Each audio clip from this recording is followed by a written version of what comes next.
Tara guys, samahan niyo ako sa aking journey bilang isang katulong or bilang isang kadama here in Kuwait guys. For today's video guys, schedule ng kadama magpalit ng bedsheet kasi every week ako nagpapalit at tinataon ko ito tuwing Sabado guys. Kasi nga diba wala dito yung alaga ko simula Huwebes, babalik siya Sabado ng gabi. Kaya todo puyat ang person pag Sabado ng gabi guys kasi hinihintay ko talaga at pinapalitan ko yung bedsheet para pag uwi niya ay areglado ang lahat at para naman matuwa siya guys at magkaroon siya ng peace of mind sa pagtulog kasi nga magandang kanyang tulugan, di ba guys? Kasi nga kung mabait ang ating amo, suklian din natin ang ating magandang trabaho, di ba? Kasi dito sa abroad guys, hindi tayo lahat siniswerte sa mga amo natin. May mga among mababait, may mga among mga salbahe, may mga among mahihigpit. Kaya ako guys, thankful talaga ako kasi dito ako sa kanila napunta. Maganda ang trato nila sa akin at ang trabaho dito ako yung nagde-decide kung ano ang aking tatrabahuin. Kaya thank you talaga Lord sa paggabay sa akin. Kaya ito na nga, todo palit na yung kadama nyo guys at in fairness guys, napapagod talaga ang kadama nyo magpalit ng bedsheet. Kasi nga, mag-isa lang ako guys. Napakalaki pa naman yan. Napakabigat gaya ng matres. Kaya, di ko talaga carry. Charot, pero no choice tayo. Kailangan natin magtrabaho. Kailangan natin magtiyaga. Kasi nga, kailangan natin ng pera. Kailangan natin ng sahod. Kasi kung hindi tayo magtatrabaho, hindi tayo gagalaw. Paano tayo sasahuran? O diba? Kaya ito ang buhay ko dito sa bansang Arabo guys. At guys, alam nyo, paano bago ako makarating dito sa aking amo, may mga pinagdaanan din ako dito. May mga struggles din. Kaya pasalamat ako kasi hindi ako nag-give up hanggang sa makapunta ako sa kanila guys. Kasi nga sabi nila, kapag nag-give up ka talaga, walang mga patutunguhan ng ating buhay. Magpakatatag lang tayo guys, o diba? At saka tiwala sa sarili, at saka tiwala sa Diyos. Kasi ang Diyos talaga ay nasa plano niya lahat ang nangyayari sa buhay mo. Minsan nga guys, may gusto tayong gawin sa buhay natin or may gusto tayong makuha pero hindi natin makuha kasi nga siya yung nagde-decide. Nasa plano talaga niya kung anong gagawin niya sa atin, di ba?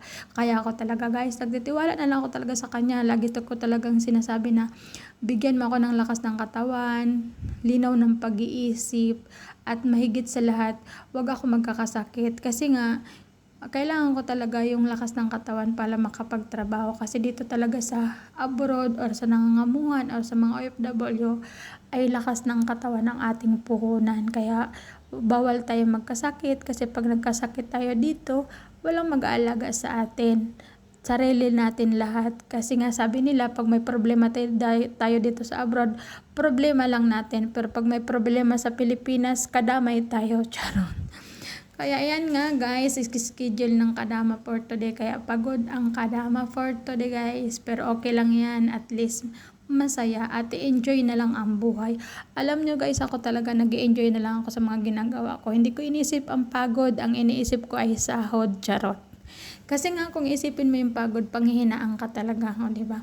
Lalo na kung may mga gawain ka na hindi mo natatapos at hindi mo natatrabaho, ang sakit kaya sa ulo guys, mag-isip. Charot lang. Kaya yan, dati guys, may kasama ako dito kaya hindi ako nahihirapan magpalit. Pero ngayon nag-CUP na sila at nag-apply na sila sa ibang bansa. Kasi gusto din nila maka-experience kung anong buhay sa ibang bansa guys. Kaya ngayon, mag-isa na lang yung kadama guys. Nahihirapan talaga ako dyan sa pagbubuhat ng mga kama. Kasi ang laki-laki, lalo pat itong kwarto ng amo ko talaga kasi pang double to guys. Ito nga pala inuna ko yung kwarto ng nanay ko kasi umalis siya ng maaga. And then ang sunod kong gagawin ay yung kwarto ng alaga kong lalaki kasi wala nga siya, diba? Mamaya pa siyang gabi uwi. At yung alaga ko naman na babae ay tulog pa guys. At pag umalis na siya, saka na ako mag-ayos ng bed niya at maglilinis na din ako ng everywhere tuloy-tuloy guys, o diba? Sa bawat hamon ng buhay, dapat tayo ay maging matatag lang mang. Kasi kung hindi tayo magpapakatatag, paano na tayo? Hindi tayo makakaraos, di ba guys? Kasi sa Pilipinas, napakahirap ng buhay. Kung wala ka doon pagkakakitaan, paano ka doon? Sa Pilipinas kasi yung mayaman, yumayaman ang mga taong dati ng mayaman at saka yung mga mahirap lalong naghihirap, o 'di ba? Kami nga dito guys, hindi kami umasenso ng tuloy-tuloy kasi nga napakaliit ng sahod din namin, saka yung 'pag nagpadala kami guys, dobli-doble pa yung kaltas. Masakit din sa bulsa 'pag may kaltas guys. Kasi nagbayad ka na dito, magbabayad pa doon. 'Pag nagbayad ka dito ng charge, pagdating sa Pilipinas ng pera, may kaltas pa kung magkano. 'Pag sa GCash ka mahal, pero 'pag sa Palawan medyo mura-mura. Kaso ngayon mas easy na yung GCash guys, kasi everywhere na may GCash, 'di ba? Kaya ito guys, ang buhay ko dito sa bansang Arabo guys. Tayong mga abroad or tayong mga kadama ay swerte-swertihan din talaga sa mga amo. Kasi may mga among mababait, may mga among salbahe, may mga among palautos, may mga among kuripot, o 'di ba? Kaya tiyaga-tiyaga lang. Kaya ako guys, ang pamantayan ko sa buhay ko nang ako nag-abroad, hindi ako ginugutom, binibigay yung sahod ko na every month, and then hindi ako sinasaktan. Okay na yun guys, kahit pagod sa trabaho, basta wag ka lang sasaktan guys, wag ka lang maltratuhin, o 'di ba? Kasi nga kailangan mo din ituring na tao, kasi tao tayo guys. Kaso nga lang minsan, kasi nga may mga pera sila, akala nila sa sarili nila ay ahead na sila, pero hindi nila alam, para din tayong tao.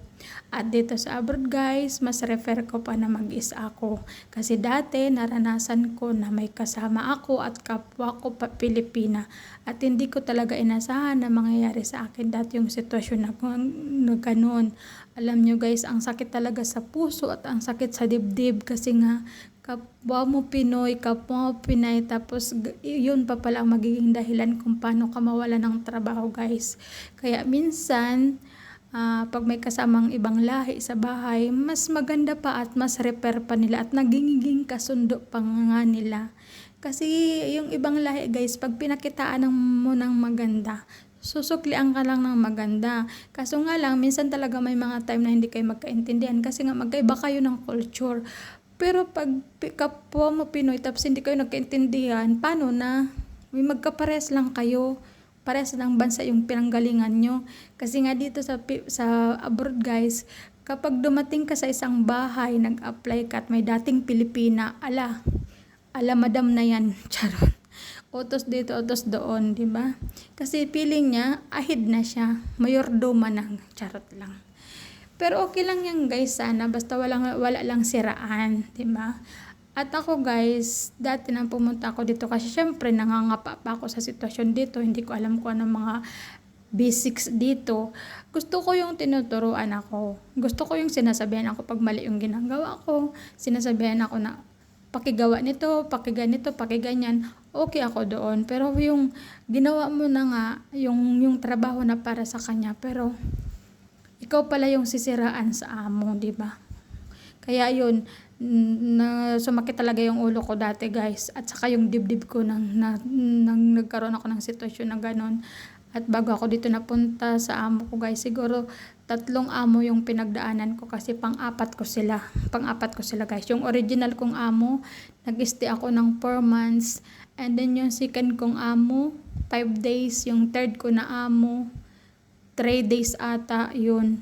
Pero hindi talaga ako nag-give up. Alam nyo guys, umiiyak talaga ako sa may-ari ng agency, kasi tinanong niya ako dati, anong plano mo, uwi ka or mag-stay ka dito, magpahanap ka ulit ng amo. Ang sagot ko sa kanya, hanapan mo ako ng amo, kasi pumunta ako dito para magtrabaho guys. Kaya gusto ko talaga makahanap ulit ng amo.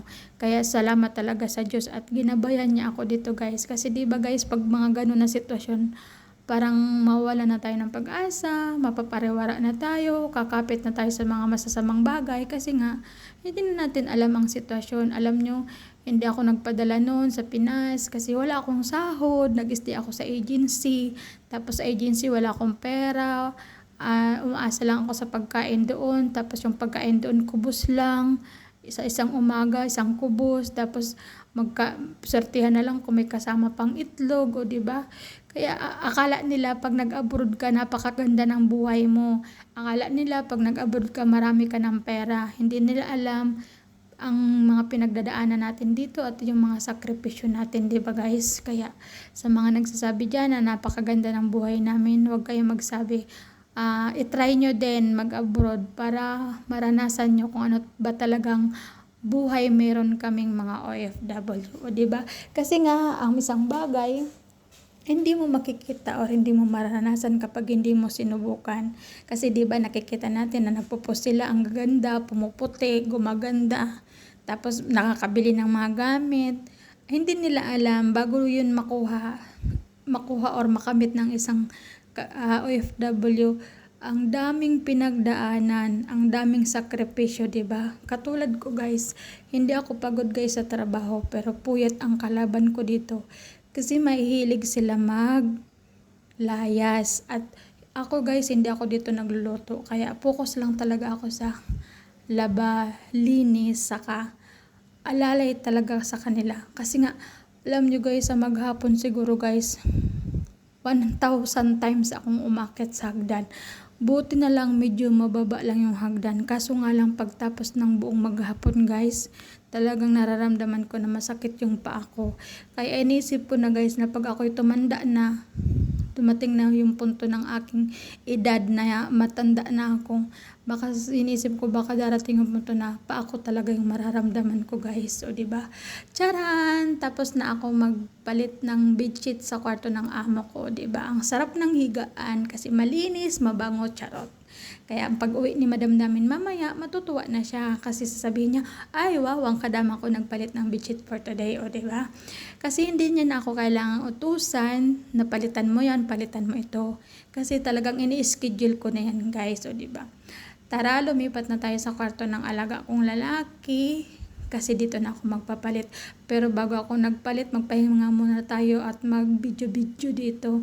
Maglaro-laro. Kasi dapat i-enjoy lang ang buhay. O diba? Tingnan nyo naman ang ginagawa ng kadama nyo. Pasaway talaga yung kadama na yan. O diba? Pag nakita ka dyan ng amo mo, bahala ka dyan. Kaya dito na ang kwarto ng aking alagang lalaki. Mag-start na tayo magpalit. Kasi ako guys, nag-enjoy lang talaga ako guys sa mga ginagawa ko.